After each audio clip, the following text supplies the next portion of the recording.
Metre પર પહોંચી ભયજનક સપાટી વટાવીને કોઝવે હાલ 10.2 મીટરે વહી રહ્યો છે।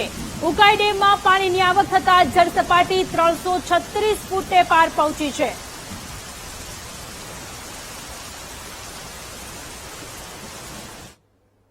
ઉકાઈ ડેમમાંથી સતત 2 દિવસથી 2.5 લાખ ક્યુસેક જેટલું પાણી છોડવામાં આવી રહ્યું છે। 2,47,000 ક્યુસેક પાણી છોડાતા તાપી નદીમાં તેની સીધી આવક થઈ રહી છે। તાપી નદીનું જળસ્તર તેના જે જળસ્તર છે તેના અપ્રમાણસર વધી ચૂક્યું છે।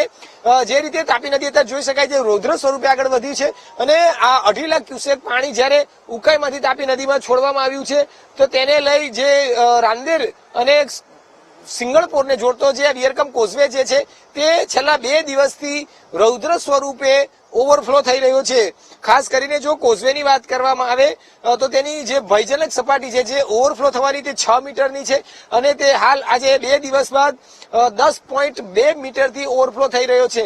એટલે કે 4 મીટરથી વધુ ઊંચી સપાટીએ કોઝવે જે છે તે ઓવરફ્લો થઈ રહ્યો છે અને તેના આ દ્રશ્ય જોવા મળી રહ્યા છે કે જે એકદમ રૌદ્ર સ્વરૂપ ધારણ કર્યું હોય અને તે સપાટીથી આ ઓવરફ્લો થઈ રહ્યો છે।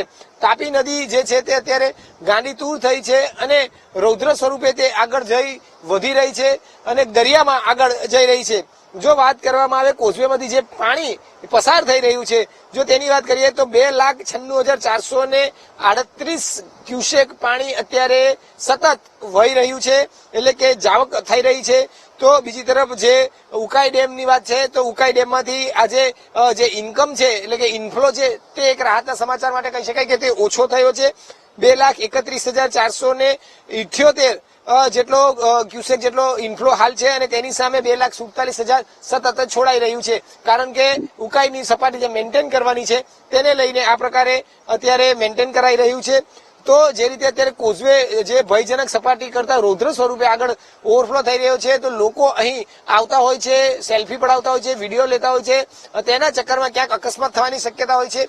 તો અહીં કોઈ પણ પ્રકારની અકસ્માત ન થાય તે માટે કોઈ પણ લોકોને અહીં આવવા દેવામાં નથી આવતા, પ્રવેશ કરવામાં નથી આવતા। તેને લઈને ચુસ્ત પોલીસ બંદોબસ્ત પણ અહીં ગોઠવી દેવામાં આવ્યો છે। જે રીતે અત્યારે જોઈ શકાય કે આ જે કોઝવે છે ત્યાં કોઈ લોકો નજીક ન જાય તે માટે પોલીસના જવાનોને અહીં સ્ટેન્ડ બાય કરી દેવામાં આવ્યા છે। સતત અહીં જોઈ રહ્યા છે લોકો આ કોઝવેના દ્રશ્યને જોવા માટે સતત આવતા હોય છે પરંતુ અહીં સુધી કોઈને પણ આવવા દેવામાં નથી આવતા અને તેને લઈને 24 કલાક પોલીસને અહીં સ્ટેન્ડ બાય રાખવામાં આવી રહ્યા છે। બીજી તરફ વાત કરીએ કે જે રીતે હાલ તાપી નદી 2 કાંઠે વહી રહી છે તો તંત્ર પણ એલર્ટ થયું છે। તમામ જે અધિકારીઓ જે છે મહાનગરપાલિકાના તેઓની રજા પણ કેન્સલ કરી દેવામાં આવી છે અને સતત આ આખી પરિસ્થિતિ અંગે મોનિટરિંગ કરવામાં આવી રહ્યું છે અને આગામી સમયમાં કોઈ પણ જો પરિસ્થિતિ વણસે તો તાત્કાલિક તેને પહોંચી વળી શકાય તે માટેની સંપૂર્ણ તૈયારી તંત્ર દ્વારા કરવામાં આવી રહી છે।